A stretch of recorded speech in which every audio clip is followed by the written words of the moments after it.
Hello everyone, कैसे हैं सब लोग। स्वागत है आप सबका केमिस्ट्री ब्लॉग्स पे। मैं डीएन यादव, आप लोग देख रहे हैं फिजिकल पावर सीरीज। इस क्लास में आप लोग सीखेंगे कैसे आप लोग वॉइड्स की साइज को कैलकुलेट कर सकते हैं, डिराइव कर सकते हैं। क्यों हम वॉइड्स की साइज को डिराइव कर रहे हैं? एक्चुअल में आयोनिक कंपाउंड्स में बड़े साइज का आयन क्रिस्टल लैटिस बनाता है और जो होल बच जाते हैं, जो वॉइड्स बच जाते हैं, उनमें हम small size ion generally cation fill up करते हैं। तो हमें देखना है किस वॉइड में कितनी साइज के कैटायन को फिल किया जा सकता है। एक और बात, साइज को यदि हम डिराइव कर लेंगे तो हमें यह पता चल जाएगा कौन सा बड़े साइज का वॉइड है, कौन सा स्मॉल साइज का वॉइड है। क्रिस्टल पैकिंग पढ़ते समय आप लोगों ने पढ़ा था कि हमेशा पैकिंग फ्रैक्शन 74%, 68%, 52.4% इस तरह से रहता है। मतलब काफ़ी सारा स्पेस वैकेंट रहता है। क्या उस वैकेंट स्पेस में भी पार्टिकल्स हो सकते हैं? तो ऑब्वियसली आयनिक कंपाउंड्स में से पार्टिकल्स होते हैं। तो चार तरह के वॉइड पाए जाते हैं, चारों को डिराइव करते हैं बारी बारी से। सबसे पहला ले लेते हैं ट्राई एंगुलर वॉइड। तो मेरे प्यारे बच्चों, अपने केमिस्ट्री ब्लॉग्स पे आप लोगों को ऑर्गेनिक इनऑर्गेनिक भी मिल जाएगी। मतलब ऑर्गेनिक में जीओसी स्पेशल सीरीज चल रही है, इनऑर्गेनिक में inorganic super series, periodic table, chemical bonding चल रहा है वहाँ पे। ऐसे ही ऑर्गेनिक में आईयूपीसी नॉमेनक्लेचर चल रहा है। तो आप लोग केमिस्ट्री ब्लॉग्स को आज ही सब्सक्राइब कर लीजिए, आप लोगों को शानदार कॉन्सेप्ट मिलेंगे। इसके अलावा क्वेश्चन की एक सीरीज जल्द ही आने वाली है, टिप्स एंड ट्रिक्स सीरीज चल रही है, जहाँ पे मैं आप लोगों को छोटे छोटे ट्रिक्स बताता हूँ। तो प्यारे बच्चों, सारी चीज़ें केमिस्ट्री से रिलेटेड आपको यहाँ मिल जाएगी। ये थे प्रचार प्रसार की बातें। काम की बात कर लेते हैं। ट्राइंगुलर वॉइड 2D पैकिंग में बनता है। कैसे बनता है आप जरा देखिएगा। आप इस फेस को बना लीजिए हेक्सागोनल 2D पैकिंग की तरह। ये हेक्सागोनल 2D पैकिंग है और इन तीनों स्पेस के बीच में यहाँ पे आप लोगों को एक स्मॉल साइज का होल दिख रहा होगा। यहाँ पे हमें पार्टिकल लगाना है। तो आप लोग यदि इन सभी स्पेस के, बड़े वाले स्पेस के सेंटर्स को मिला दें तो एक इक्विलैटरल ट्राइंगल बनेगा जिसकी हर एक साइड 2r के इक्वल होगी। ऐसे ही आप लोग किसी एक कॉर्नर से यहाँ बीच में यहाँ तक, इसके सेंटर तक लेके आएंगे तो ये डिस्टेंस जो small r and capital R की सम के इक्वल होगी। नहीं दिख रहा होगा, इसे जूम करके बनाएंगे। यहाँ पे टर्म जान लेते हैं। कैपिटल R मीन्स होता है रेडियस ऑफ स्फेयर जिससे कि क्रिस्टल लैटिस बना है, और स्मॉल r हम यूज करेंगे रेडियस ऑफ वॉइड के लिए कि वॉइड की मैक्सिमम साइज क्या होगी। तो इस ट्राइंगल को थोड़ा सा, इस वाले ट्राइंगल को हम जूम कर लेते हैं। ये आपका एक बड़ा इक्विलैटरल ट्राइंगल है और इक्विलैटरल ट्राइंगल में ये थोड़ा सा टेढ़ी लाइन है, तो इसे मिटा देते हैं। यहाँ पे वो वॉइड बन रहा था, तो इस वाले पोर्शन को आप ले लीजिए। आप लोग जानते हो कि यदि इक्विलैटरल है तो 60 एंगल रहे होंगे, तो ये एंगल हो गया है 30। अब यहाँ से एक परपेंडिकुलर यहाँ बना लीजिए, ठीक। अब यदि ये डिस्टेंस r प्लस r है तो जस्ट हाफ कितना होगा? केवल r। इस ट्राइंगल का एक नेम रख देते हैं ABC। ये वाली डिस्टेंस कितनी होगी? तो यहाँ तक तो आ रहा है स्फेयर, तो कैपिटल R, और यहाँ पे आ रहा है वॉइड, तो स्मॉल r प्लस r, और ये होगी r। तो ट्रिग्नोमेट्री यूज करेंगे हम लोग, पाइथागोरस थ्योरम यूज नहीं करेंगे। तो हम यहाँ 30 एंगल है हमारे पास, बेस एंड हाइपोटेन्यूज दोनों हैं। तो हम क्या लिखेंगे? सीधा सीधा यहाँ मैं लिख देता हूँ cos 30 just equals to base upon hypotenuse, मतलब r upon r plus r। प्यारे बच्चों, कोस 30 की वैल्यू होती है √3/2 just equals to r upon r plus r। आप लोगों को समझ में आ गया होगा। ये हो गया कोस 30, ये हो गया अपना बेस, ये हो गया हाइपोटेनियस। अब इसको इन्वर्ट कर लीजिए तो 2/√3 जस्ट इक्वल्स टू हो जाएगा ये r upon r plus r upon r। तो प्यारे बच्चों, 1 को उधर ले आइए तो ये हो जाएगा r upon r just equals to 2/√3 minus 1। तो r just equals to, final value आप कैलकुलेट करोगे तो ये आ जाएगा 2 माइनस √3 डिवाइडेड बाई √3, और इसे कैलकुलेट कर लो तो r इक्वल्स टू आ जाएगा 0.155 कैपिटल R। इसका मतलब ट्राइंगुलर वॉइड बहुत छोटा होता है एज कंपेयर टू स्फेयर।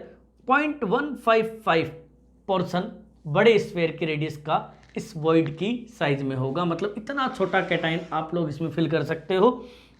जो बड़े वाले स्फेयर का 0.155 रेडियस रखता हो, मतलब कितना स्मॉल साइज का वॉइड है। सेकंड है अपना टेट्राहेड्रल वॉइड।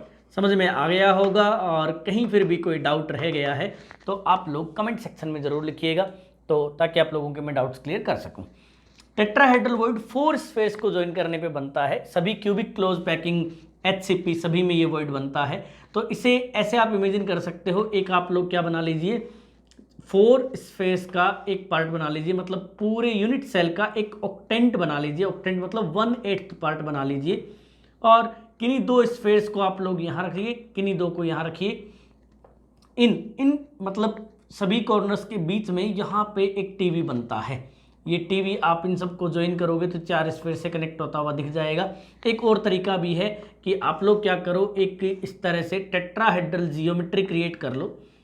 ये आपने एक टेट्राहेड्रल जियोमेट्री क्रिएट कर ली, यहाँ पे टीवी बनता है। अब इस टीवी को इससे ज्वाइन कर लो, यूँ किसी भी तरीके से सोच लो। ये देखो, ये वही 4 पार्टिकल 4 कॉर्नर पे जुड़ा हुआ है। ये हम sp3 पढ़ते हैं, CH4 पढ़ते हैं, तो हम अच्छे से जानते हैं कि एंगल कितना बनता है sp3 में, 109 डिग्री 28 मिनट। तो आप ये वाला एंगल ले लीजिए, चाहे 109 डिग्री 28 मिनट, या फिर ये वाला एंगल ले लीजिए, 109 डिग्री 28 मिनट ही आएगा।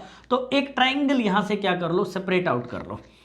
तो एक ट्राइंगल सेपरेट आउट कर लेते हैं, जिसमें यहाँ वाला एंगल 109 डिग्री 28 मिनट है। यहाँ से एक परपेंडिकुलर इस पर बना लो।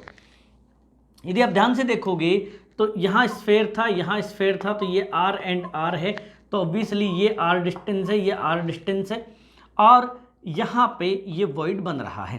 तो ये वाली जो डिस्टेंस है ये R प्लस स्मॉल r है, एंगल है 54.4। ध्यान से देखोगे तो आपको बढ़िया से ही समझ में आ जाएगा। इसमें भी सोच सकते हो आप लोग, इस वाले ट्राइंगल को ले लो, तो ये वाली रेडियस, ये वाली जो साइज है वो R प्लस R है, दोनों स्फेयर एक दूसरे के कॉन्टेक्ट में आ रहे हैं। यहाँ पे ये R प्लस स्मॉल r है, और यहाँ से आप परपेंडिकुलर बनाओगे तो 54.4 एंगल बन जाएगा। ठीक, कुछ नहीं, सीधा सीधा ले लीजिए साइन 54। इन सबको पाइथागोरस थ्योरम से भी आप लोग कर सकते हो। परपेंडिकुलर अपॉन हाइपोटेनियस, तो परपेंडिकुलर है R, हाइपोटेनियस है R प्लस स्मॉल r। इसकी वैल्यू होती है √2/√3। साइन 54 की वैल्यू आप लोग याद रख सकते हैं, आप लोग कैलकुलेट भी कर सकते हैं। तो R upon R plus R ये वैल्यू होगी। अब क्या कर लो, इसको इन्वर्ट कर लो, तो ये हो जाएगा √3/√2 जस्ट इक्वल्स टू आप ना R upon R plus small r upon R। 1 को माइनस कर दो तो R upon capital R just equals to √3 upon √2 minus 1 हो गया। ठीक, आगे ले लेते हैं इसको। तो ये हो गया R अपॉन R। मैं स्टेप बाय स्टेप बहुत प्यार से करवा रहा हूँ, जिनको जल्दी जल्दी समझ में आ रहे हैं वो अपनी वीडियो की स्पीड को रेस्पेक्टिवली बढ़ा लें, और जिन्हें कम समझ में आ रहा है वो धीरे धीरे प्यार से देख लें। ठीक, अब इसकी वैल्यू को कैलकुलेट कर लीजिए, ये आएगा 0.225 कैपिटल R। तो मेरे प्यारे बच्चों, उम्मीद है आप लोगों को टेट्राहेड्रल वॉइड की साइज समझ में आ गई होगी। कंपेयर कर लो 0.155, 0.225, मतलब टेट्राहेड्रल वॉइड ऑब्वियसली बड़ा होता है as compare to triangular. Next है अपना ऑक्टाहेड्रल वॉइड। ऑक्टाहेड्रल वॉइड आप लोग भी जानते होंगे, 6 स्फेयर्स को ज्वाइन करने से बनता है। तो 6 स्फेयर्स को ज्वाइन में आप लोग क्या करो, 4 स्फेयर को ले लो, 4 से आप लोगों का काम बन जाएगा। एक स्फेयर यहाँ ले लो, एक यहाँ ले लो, इन चारों स्फेयर्स को आप लोग क्या कर लो, इस तरह से कनेक्ट कर लो यूँ, और बीच में जो स्पेस क्रिएट हुआ है इसमें क्या है, एक ऊपर से स्फेयर रख दो, एक नीचे से स्फेयर रख दो, 6 स्फेयर का पोर्शन बन जाएगा। तो यहाँ पे ये जो बनता है ये होता है ऑक्टाहेड्रल वॉइड। आप इसी से इमेजिन कर लो, बढ़िया से ये समझ में आ जाएगा। ये वाली लाइन खींच लो, ये आप लोग जानते हो, यदि हम इसको स्क्वायर माने तो एक डायगोनल है, तो ये डिस्टेंस है R एंड R, ये है R प्लस R। तो ये वाला ट्राइंगल ले लो नन्ना सा। ठीक, इस नन्हे वाले ट्राइंगल को बड़ा करके मैं यहाँ बना देता हूँ, ये परपेंडिकुलर है, मतलब यहाँ पे राइट एंगल इतना छोटा सा, ये ABC इस तरह से नाम रख लो आप रखना चाहो तो ABC इस तरह से एक ट्राइंगल बना लिया हमने। ये लो जी, ये ट्राइंगल तैयार है। ठीक, ये 90 था तो ऑब्वियसली ये 45 है। लेकिन एक काम करो, यहाँ से ये वाली साइड अपने पास है, ये वाली साइड है R एंड R, ये है स्मॉल r प्लस R। तो यहाँ से एक और परपेंडिकुलर बना लो। चलो छोड़ो इस राइट एंगल को, एक नया राइट एंगल बनाते हैं, ये परपेंडिकुलर ले लो। ठीक, हम जानते हैं ये वाली साइड जो है ये कितनी हो जाएगी, ये एंगल हो जाएगा 45, क्योंकि 90 का जस्ट हाफ अपने कर दिया है। तो सीधा सीधा क्या करो, साइन ले लो, कितना, sine 45 just equal to perpendicular upon hypotenuse, तो R upon R plus R. इन सबको आप पाइथागोरस थ्योरम से भी कर सकते हो, कोई बड़ा इश्यू नहीं है। साइन 45 की वैल्यू ले लो 1 upon root 2 just equal to R upon R plus R, invert कर लो root 2 just equal to R upon R plus R upon R, तो आर अपॉन आर हो गया 1, तो सीधा R upon R just equal to root 2 minus 1, मतलब R just equal to 0.414 capital R, क्योंकि root 2 की वैल्यू होती है 0.414। ऑब्वियसली ये इससे कंपेरेटिवली बड़ा वॉइड है। अब एक वॉइड अपना बचा है क्यूबिक वॉइड, तो क्यूबिक वॉइड आप लोगों को मैं यहीं पे समझा देता हूँ, छोटा सा एक टुकड़ा कर लेते हैं, इस वाले पोर्शन में आप लोगों को क्यूबिक वॉइड आराम से समझ में आ जाएगा। ठीक, तो फोर्थ टाइप ले लेते हैं cubic void. Cubic void actual में 8 स्पेस को ज्वाइन करने से बनता है। तो एक सिंपल प्रिमिटिव यूनिट सेल बना लीजिए, क्यूबिक प्रिमिटिव यूनिट सेल, एक क्यूब बना लीजिए आप लोग। इस क्यूब को क्या करिए, इसके पार्टिकल्स आप लोग कॉर्नर कॉर्नर पे बना लीजिए। इन सभी 8 पार्टिकल्स के सेंटर में जो बनता है, ये वाला सेंटर देखिए, ये बॉडी डायगोनल बना लीजिए, यहाँ पे क्यूबिक वॉइड बनता है। क्यूबिक वॉइड कम दिख रहा होगा, थोड़ा बहुत स्मॉल लिखा हुआ है, लेकिन जूम कर लेंगे इसको। ये साइड होती है रूट 3a, आप लोग भी जानते हो। बॉडी डायगोनल कितना होता है, रूट 3a, किसके इक्वल है, 2 capital R plus 2 small R. इसमें देखो 2 बार रेडियस आएगी स्मॉल वाली, 2 बार आएगी कैपिटल वाली। ठीक, ये इसको कॉन्टेक्ट करेंगे स्पेस, यहाँ बीच में क्या होगा, एक क्यूबिक वॉइड होगा। ठीक, ए इक्वल टू क्या होता है, 2r होता है, किसमें, सिंपल क्यूब में, तो 2r लिख दीजिए equal to 2r plus r रख दीजिए मेरे प्यारे बच्चों। 2 से 2 काट दीजिए, तो यहाँ इसको यहाँ ले रहा हूँ फिर मैं। तो अब आगे देखिए, अपने पास बचा r plus R upon capital R just equals to कितना बच गया है, रूट 3 बच गया है। ठीक है, तो इसे आप लिख लीजिए r अपॉन आर प्लस 1 को उधर ले जाइए, रूट 3 माइनस 1 हो जाएगा। r upon capital R equal to 0.732, तो r just equal to 0.732 capital R। मेरे प्यारे बच्चों, उम्मीद है आप लोगों को चारों वॉइड समझ में आ गए होंगे। Triangular void, tetrahedral void, octahedral void and cubic void. Triangular बनता है 3 स्पेस के कॉन्टेक्ट से, टेट्रावॉइड बनता है 4 से, ऑक्टा बनता है 6 से, क्यूबिक बनता है 8 स्पेस के कॉन्टेक्ट से। साइज में सबसे स्मॉलेस्ट होता है ट्राइंगुलर, उससे बड़ा होता है टेट्रा, उससे बड़ा होता है ऑक्टा और उससे बड़ा होता है क्यूबिक। तो अब आप लोगों को कोई कहेगा कि बताओ इतनी साइज का कैटाइन है, इतनी साइज का एनाइन है, इस कैटाइन को कौन से वॉइड में फिट करना है, तो आप देखोगे कि कौन से वॉइड की साइज उससे मैच कर रही है, उसमें उसको क्या कर देंगे, फिट कर देंगे। बाकी डिटेल इसे कैसे अप्लाई करना है आयोनिक कंपाउंड्स में, ये हम आयोनिक कंपाउंड्स के स्ट्रक्चर में ही सीखेंगे। तो प्यारे बच्चों, इस क्लास में इतना ही, मिलते हैं अगली क्लास में। तो मुस्कुराते रहिए, हंसते खेलते रहिए, पढ़ते रहिए, आगे बढ़ते रहिए, स्क्रीनशॉट ले लेना और पढ़ते लिखते रहना। तो बाय बाय, टेक केयर, मिलते हैं।